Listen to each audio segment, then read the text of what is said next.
À toutes et à tous, bonjour et bienvenue.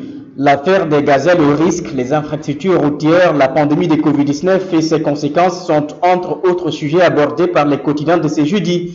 Là, se revient sur l'affaire des gazelles au risque et affiche à sa une ce matin le ministre AKS Abdou Karim Sall dans les creux de la vague. En effet, selon l'AS, c'est une pluie de critiques qui s'abat sur le ministre de l'Environnement Abdou Karim Sall depuis l'annonce par source A de la mort des 2 de ces 6 gazelles au risque qu'il avait transférées de la réserve du Ferlo dans le Ranero au profit justement de sa ferme privée située à Bambilor. Et les explications du ministre dans son communiqué transmis à la presse sont loin et très loin de convaincre, souligne justement l'As quotidien de ce matin.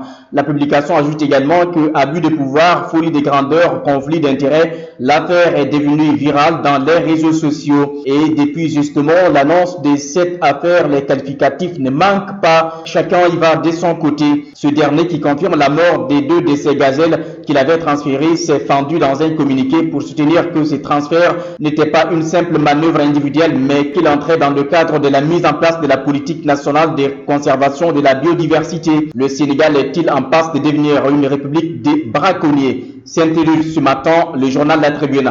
L'affaire des gazelles au risque que le ministre de l'Environnement voulait convoyer dans sa ferme privée est encore un gros scandale qu'il faut mettre à l'actif du pouvoir. Malgré les explications du ministre qui trouve la procédure légale, on ne saurait comprendre le fait qu'un patrimoine animalier du Sénégal puisse être confisqué par un ministre de la République pour son simple plaisir personnel. Et quel ministre? C'est lui chargé de protéger la nature, écrit le journal. Abdou Karim Sall a ses risques et périls, titre l'Observateur de ce matin. Le journal du groupe Futur Média qui revient également dans cette affaire au risque qui continue encore de s'aimer la polémique au Sénégal.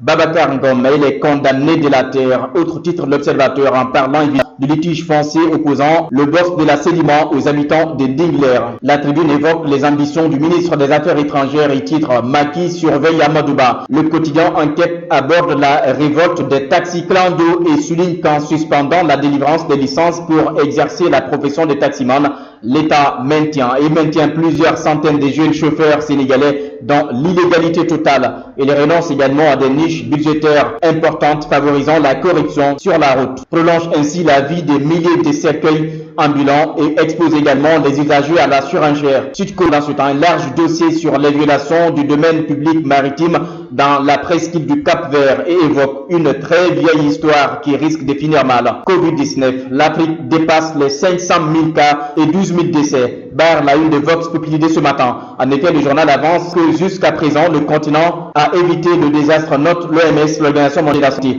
Le Sénégal affiche 141 morts et 37 cas graves. Pendant ce temps, Critique informe que le CMGA est touché par la Covid-19.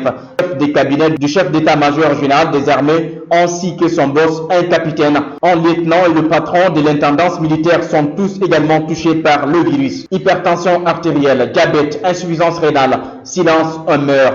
C'est le titre justement de l'I quotidien de ce matin. En effet, le journal consacre un large dossier sur la prise en charge de l'hypertension artérielle et les autres situations compliquées pour les malades dans les hôpitaux. En politique, quelques quotidiens évoquent encore l'affaire Cicelo. L'exclusion des 2 Mustapha, le courant des Garaté va-t-il brûler l'APR? S'intéresse ce matin Rémi Quotidien. Rémi informe aussi que la presse privée a été interdite d'accès hier au palais de justice de Dakar. Situation vivement condamnée par le SYNPICS et les autres organisations de la presse sénégalaise. Portrait Alliance pour la République, le parti présidentiel, parti impolitique, titre le quotidien. Selon le journal, le parti de Macky Sall est aujourd'hui au bord de l'implosion à cause des divergences et des querelles internes. Dans les quotidiens sportifs, Record s'intéresse au championnat national et informe que la Fédération sénégalaise de football va distribuer 1 milliard aux clubs et associations. Quant à la saison, elle a été tout simplement arrêtée. 2020-2021, début octobre prochain, informe le journal. Dans le chapitre des transferts, Newcastle prêt à signer Kalidou Koulibaly. Sadio Mané, 9 points pour effacer City.